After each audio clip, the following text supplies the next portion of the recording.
ফ্ল্যাটবোৰত কেতিয়াবা ট্ৰান্সফৰ্মাৰ নোহোৱা হৈ যায়, কেতিয়াবা পানীৰ ডিপ টিউবেল বনাব লাগে বা কেতিয়াবা ফ্ল্যাটটোক মেৰামতি কৰিব লাগে। বিল্ডাৰজনেতো মেৰামতি নকৰে, বিল্ডাৰজনে তেওঁলোকক দি থৈ গুচি গ'ল, ৰাইজে কষ্ট পায়। সেইকাৰণে প্ৰয়োজন সাপেক্ষে ফ্ল্যাটত সামূহিক কাম কৰিবৰ বাবে এতিয়াৰ পৰা MLA সকলেও ফাণ্ড দিব পাৰিব আৰু ৰাজ্য চৰকাৰেও বিভিন্ন বিভাগৰ পুঁজি প্ৰয়োজন অনুসৰি দিব পাৰিব। আনটাইড ফাণ্ডে হওক বা আন মিউনিচিপালিটিয়ে বিচাৰে কিবা ফাণ্ড দিব বিচাৰে, তেওঁলোকে এতিয়াৰ পৰা ফ্ল্যাটতো পুঁজি দিব পাৰিব। আপোনালোকে জানে যে আজিকালি গুৱাহাটী, ডিব্ৰুগড়, যোৰহাট, শিলচৰ বহুত মহানগৰীত মানুহ ফ্ল্যাটত থাকে। যেতিয়া এবাৰ ফ্ল্যাট নিৰ্মাণ হৈ যায়, তাৰ পিছত ফ্ল্যাটটো পৰিচালনা কৰাৰ দায়িত্ব ফ্ল্যাটৰ আৱাসীসকলৰ। ফ্ল্যাটত বহুত ৰিটায়াৰ্ড মানুহ থাকে। যেতিয়া ফ্ল্যাটবোৰত কেতিয়াবা ট্ৰান্সফৰ্মাৰ নোহোৱা হৈ যায়, কেতিয়াবা পানীৰ ডিপ টিউবেল বনাব লাগে বা কেতিয়াবা ফ্ল্যাটটোক মেৰামতি কৰিব লাগে,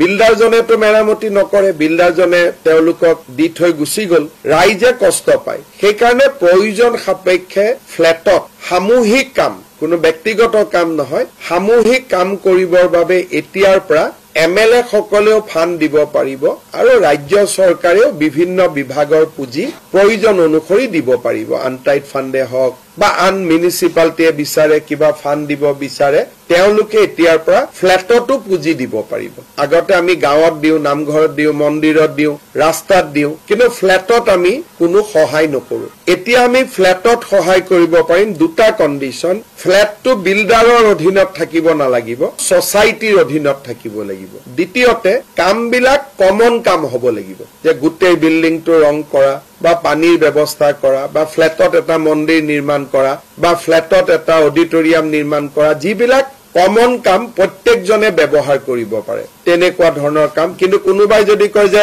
মোৰ ঘৰখন ৰং কৰি দিয়ক, সেইটো নোৱাৰে। কিন্তু ফ্ল্যাটৰ বাহিৰটো ৰং কৰিব লাগে, তাত চৰকাৰে ইচ্ছা কৰিলে সহায় কৰিব পাৰিব। দ্বিতীয়তে আমি নতুন ডিপাৰ্টমেণ্ট এটা কৰিছিলো আমাৰ ষ্টাৰ্টআপৰ বাবে। আজি আমি এই কামখিনি আগবঢ়াই ল'বলৈ ডিপাৰ্টমেণ্টৰ অধীনত আমি ডিপাৰ্টমেণ্ট অফ ইনোভেশ্যন, ইনকিউবেশ্যন আৰু ষ্টাৰ্টআপৰ অধীনত Assam innovation and startup foundation নামে সেকশন 8 কোম্পানী এটা গঠনৰ অনুমতি দিওঁ। আমি লাহে লাহে ষ্টাৰ্টআপ ইকোচিষ্টেমটো শক্তিশালী কৰাৰ কাৰণে এই সিদ্ধান্ত গ্ৰহণ কৰিছো। ই ৰাজ্যৰ ষ্টাৰ্টআপ সকলক যথেষ্ট সহায় কৰিব। অতিৰিক্তভাৱে মিছন বসুন্ধৰাৰ অধীনতো আৰু 5-6টা অনুষ্ঠানক আজি কেবিনেটে ভূমি আবণ্টন কৰে।